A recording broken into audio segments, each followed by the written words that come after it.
am not a Malala Yousafzai.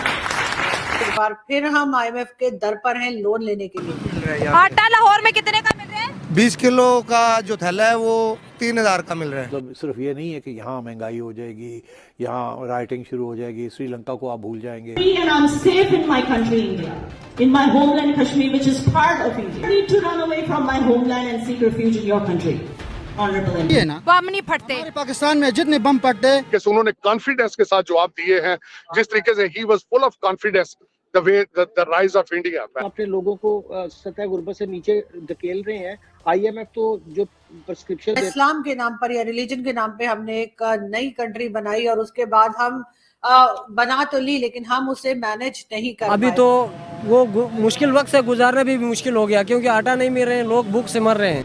Honorable MP. I will never even ever be a Malala Yousafzai. जो आपने international community के पैसे देने हैं वो भी आप नहीं दे पाएंगे। इंडिया के ताल्लुकात हर कंट्री के साथ बेहतर हो रहे हैं और इंडिया को तीसरी बड़ी सुपर पावर कंट्री बनाने जा रही है। मतलब 5 ट्रिलियन डॉलर्स की मैं बात कर रहा हूँ, ये कोई पाकिस्तानी रुपयों की बात नहीं हो रही। इंडिया ने पूरी दुनिया को करके दिखाया, उनके सामने कर दिखाया कि यार हम ये कर सकते हैं। हमारे YouTube चैनल हिंदुस्तानी हाइट्स में आपका स्वागत है। दोस्तों, जैसा कि आपने मीडिया क्लिप्स में देखा कि अंतर्राष्ट्रीय मंच पर पाकिस्तान को एक बार फिर फजीहत का सामना करना पड़ा। भारत की बेटी याना मीर ने UK की संसद में बोलते हुए कहा कि मैं मलाला यूसुफजई नहीं जिसे अपना देश छोड़कर भागना पड़े आतंकवादियों की डर से। मैं भारत में कश्मीर जो कि मेरी मातृभूमि है और जो भारत का हिस्सा है वहाँ पर स्वतंत्र और सुरक्षित महसूस करती हूँ। उन्होंने अंतर्राष्ट्रीय समुदाय से भी कश्मीर के प्रति पूर्वाग्रही रवैया छोड़ने का अनुरोध किया। याना मीर ने कहा कि मैं अपने देश में सुरक्षित और स्वतंत्र महसूस करती हूँ और मुझे मलाला यूसुफजई की तरह आपके देश में शरण मांगने की ज़रूरत कभी नहीं पड़ेगी, कभी भी नहीं। उनके इस वक्तव्य पर बहुत तालियां बजीं। अंतर्राष्ट्रीय मंचों पर पाकिस्तान द्वारा कश्मीर का मुद्दा उठाया जाना अब पाकिस्तान को ही भारी पड़ने लगा है क्योंकि अब पाक अधिकृत कश्मीर और भारतीय कश्मीर की तुलना होने लगी है और इसमें भारत का पलड़ा भारी दिखाई देता है। 2024 चल रहा है, 25, 26 और फिर 27। जी हाँ, 2027 तक कहा जा रहा है कि इंडिया जो है वो लार्जेस्ट इकोनॉमी बन जाएगा, यानी थर्ड लार्जेस्ट इकोनॉमी के तौर पे भारत जो है वो हमें दिखाई देगा। और यकीनन ये एक जी हाँ, ये एक बहुत अच्छी खबर है, खास तौर पे जितने भारतीय हैं उनके लिए भी, लेकिन बाकी दुनिया के लिए भी एक अच्छी खबर है कि एक और जो है देश जो है, एक और कंट्री जो है भारत या इंडिया जो है वो एक बहुत मजबूत तरीके से आगे बढ़ रहा है और वो थर्ड लार्जेस्ट इकोनॉमी बनने के लिए जा रहा है। दूसरी तरफ अगर हम पाकिस्तान को देखें तो पाकिस्तान में जी जो खुशियां मनाई जा रही हैं वो आज इस बात की हैं कि IMF ने ग्रीन सिग्नल दे दिया है कि जो नई गवर्नमेंट आएगी, IMF के लोग या IMF जो है वो पाकिस्तान की नई गवर्नमेंट के साथ बातचीत करने को तैयार है, पाकिस्तान की नई गवर्नमेंट के साथ डील करने के लिए तैयार है, यानी कि कर्जा देने के लिए तैयार है। एक बार फिर हम IMF के दर पर हैं लोन लेने के लिए।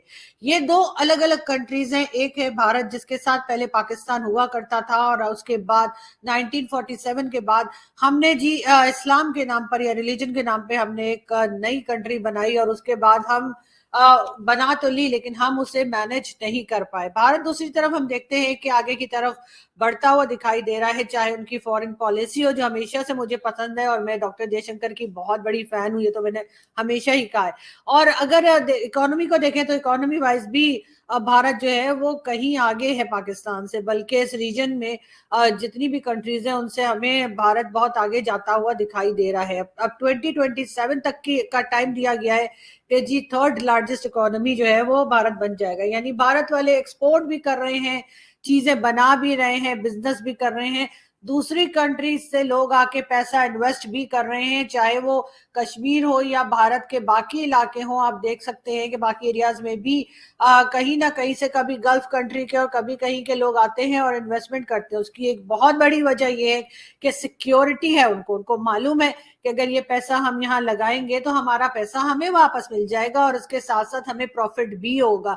जबकि दूसरी तरफ पाकिस्तान में अगर हम देखें तो पाकिस्तान जो है वो हर बार यही कहता है, पहले जब नवाज शरीफ साहब की गवर्नमेंट थी, इमरान खान से पहले और उसके पहले भी जितनी बार नवाज शरीफ साहब आए हैं एज अ प्राइम मिनिस्टर, उन्होंने हमेशा यही कहा कि जी पाकिस्तान कशकोल तोड़ देगा। आप लोग कहेंगे कशकोल क्या होता है? जी हाँ, वो जिसमें भीख मांगते हैं उस बाउल को जो है वो कशकोल बोलते हैं, तो उन्होंने कहा कि ये पाकिस्तान कशकोल तोड़ देगा, लेकिन हर बार तोड़ के उससे कहीं बड़ा कशकोल जो है वो बना लिया गया। और एक बार फिर पाकिस्तान दर दर सिर्फ IMF की बात नहीं है, कभी चाइना और कभी सऊदी अरब और कभी वर्ल्ड बैंक, हर एक के आगे हम कटोरा लेके घूमते रहे। उसके बाद इंडियन मीडिया ने और कई लोगों ने हमें जिस वक्त इमरान खान की गवर्नमेंट थी तो कटोरा खान और पता नहीं क्या क्या कहना शुरू किया, जिसपे हमें बहुत बुरा लगता था। मैं खुद भी टीवी शोज में जाती थी और मैं कहती थी नहीं नहीं, ऐसे हमारे प्राइम मिनिस्टर को कटोरा खान मत कहा करेंगे। और बात है कि जितने भी प्राइम मिनिस्टर्स आए सबके सब जो है वो किसी ना किसी कंट्री या किसी ना किसी वर्ल्ड बैंक IMF के सामने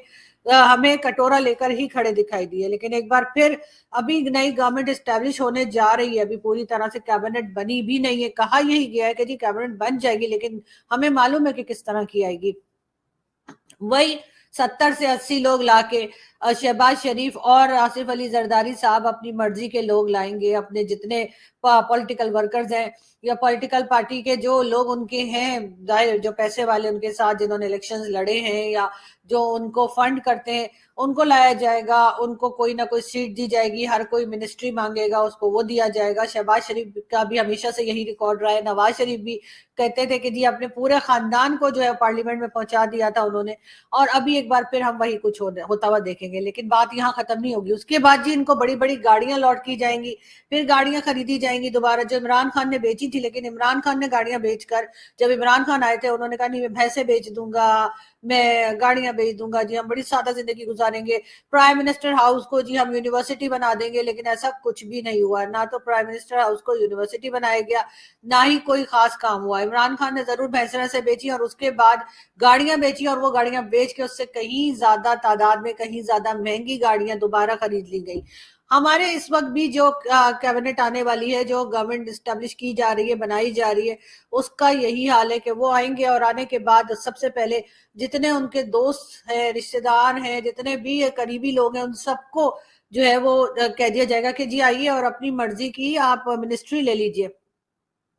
फिर जाहिर है जो छोटी पार्टीज इनके साथ आके मिलेंगी उनसे भी कहा जाएगा कि आइए आइए और बिल्कुल आपको जो मिनिस्ट्री चाहिए वो हम आपको देंगे, ताकि कुछ दिन के लिए सही, कुछ महीनों के लिए सही, 1 डेढ़ 2 साल के लिए सही, लेकिन गवर्नमेंट चल सके। और इसी तरीके से खर्चे जो हैं वो आसमान को छूने लगेंगे। एक बार फिर शहबाज शरीफ साहब जो हैं वो कभी प्राइम मिनिस्टर हाउस का बाथरूम बनवा रहे होंगे, तो कभी सिटिंग एरिया को सही करवा रहे होंगे, और कभी कुछ तमाशे चल रहे होंगे।